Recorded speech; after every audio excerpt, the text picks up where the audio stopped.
ഇടവപ്പാതിയിൽ കുളി കഴിഞ്ഞു കടമ്പിൻ പൂചൂടും ഗ്രാമഭൂവിൽ പച്ചോലക്കുടയ്ക്കുള്ളിൽ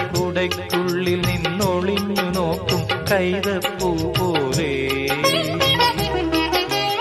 ആരെയോ തിരയുന്ന സഖിയും പാതയിൽ ഇടയുന്ന മിഴിയും ഓർമ്മകൾ പൂവിടും നിമിഷം ധന്യം ഏതോ കിളിനാദമെൻ കരളിൽ മധുമാരി പെയ്തു ആരാഗമാധുരി ഞാൻ നുകർന്നു